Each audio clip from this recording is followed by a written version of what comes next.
जी शुक्रिया मुबशर साहब, ये तमाम पार्टिसिपेंट्स को वेलकम। तो इंशाल्लाह इस प्लेटफॉर्म से आपके जो डेफिशिएंसीज हैं वो रिमूव होंगी और आप जो तैयारी करना चाह रहे हैं, स्ट्रगल कर रहे हैं एक अच्छे करियर के लिए, जॉब के लिए, तो हमें उम्मीद है कि हमारा कंट्रीब्यूशन होगा, उसमें आपको हेल्प आउट करेंगे। मुबशर साहब बड़े एनर्जेटिक, बहुत कमाल के प्रोफेसर हैं जी। आपने रिलैक्स रह के तैयारी करनी है, परेशान नहीं होना है। अल्लाह ताला ने अगर आपका रिस्क लिखा है तो ज़रूर मिलेगा। करते हैं तो इसमें ये देखें मैंने इस लिखा है केस स्टडी। हर चैप्टर के कुछ ना कुछ केस स्टडीज होते हैं, वो केस स्टडीज आपने मस्ट जो है वो स्टडी करने। केस स्टडीज बेसिकली क्या होते हैं कि जो कि एक्चुअली किसी भी इकोनॉमी में या फिर किसी भी कंट्री में एक्चुअली वो चीज हुई होती है, तो वो केस स्टडी बन जाता है। ठीक है, सो इसी तरह से जो डेवलपमेंट इकोनॉमिक्स है, ये माइकल पी टुडेरो की बुक है, ये आप फॉलो कर सकते हैं, जो कि एक अच्छी बुक है। बिल्कुल इसी तरह से इसके जो केस स्टडीज हैं ये भी मस्ट आपने जो है वो देखने हैं। इकोनोमेट्रिक्स, अब इकोनोमेट्रिक्स है, इससे रिलेटेड जो है वो राय जरा फर्क है कि कुछ लोग कहते हैं कि इसका वेटेज जो है वो बहुत कम होता है, क्योंकि पीपीएससी एग्जाम में तो हमें इसको इतना ज्यादा फॉलो नहीं करना चाहिए।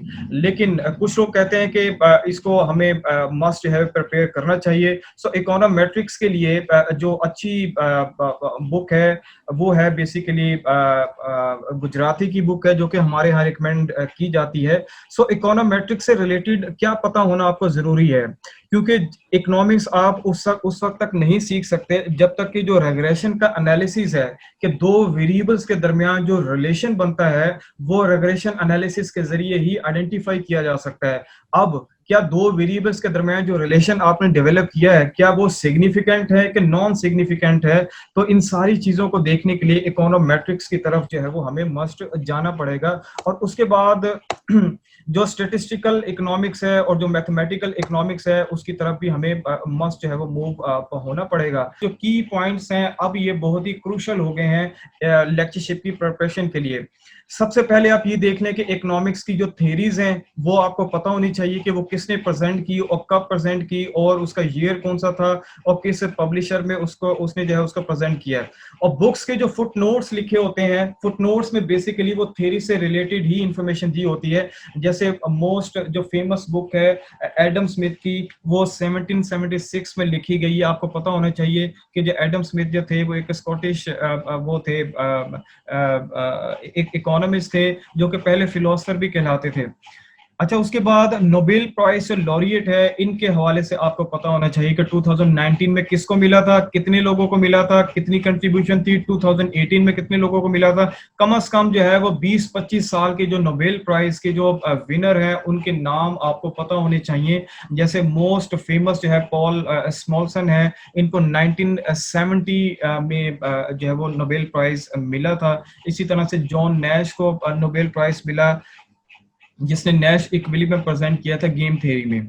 अच्छा, इसी तरह जी फेमस इकोनॉमिक कोट्स हैं, चाहे वो कार्ल मार्क्स की हो, चाहे वो एडम स्मिथ की हो, चाहे अल्फ्रेड मार्शल की कोटेशन हो, तो ये जो फेमस कोटेशन है ये भी पूछी जाती हैं। तो ये इस पे भी आपने मस्ट जो है वो देखना है। ठीक है, अच्छा उसके बाद देख लीजिए इंटरनेशनल ऑर्गेनाइजेशंस लाइक आईएमएफ, पूरा हिस्ट्री आपको पता होनी चाहिए, कब एस्टेब्लिश हुई, इसका जो है वो हेडक्वार्टर कहाँ पे है, वर्ल्ड बैंक कब बना, कितने मेंबर्स हैं, पाकिस्तान उसका हिस्सा है या नहीं है, पाकिस्तान के पास उसके कितने जो एसडीआरस कितने हैं, और ये एस्टेब्लिश कब हुआ, इसका हेड ऑफिस कहाँ पर है, और ये आगे जैसे मैंने लिखा कि ईयर और मेंबर कंट्रीज आपको पता होनी चाहिए। अच्छा, उसके बाद इकोनॉमिक्स के जो इकोनॉमिक सर्वेज जो है ये मस्ट आपने पढ़ने हैं।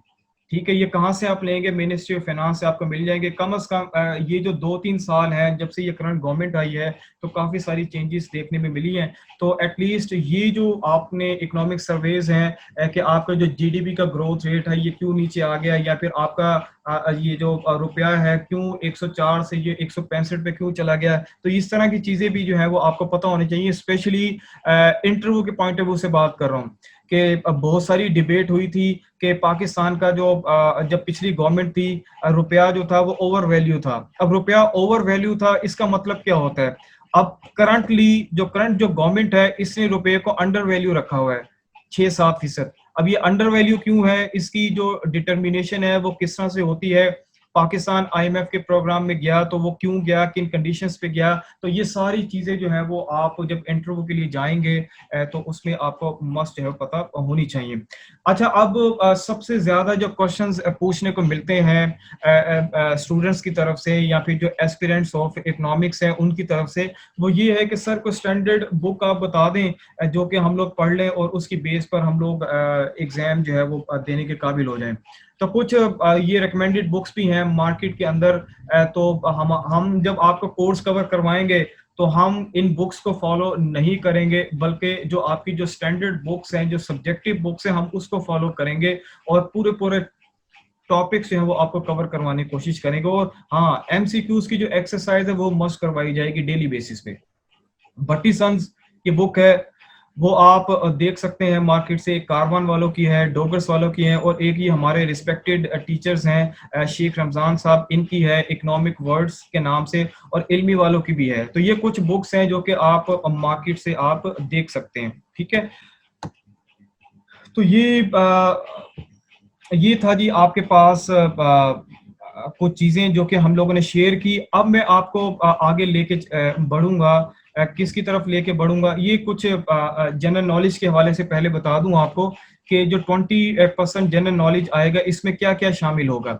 सबसे पहले इंग्लिश के जो है वो पंक्चुएशन और इस तरह के क्वेश्चंस आते हैं। कंप्यूटर की जो कीज हैं कि ये अगर आपने स्टोर करना है, कॉपी करना है, पेस्ट करना है तो कौन सी की यूज करेंगे, हार्डवेयर क्या है, सॉफ्टवेयर क्या है, and so on, everyday science.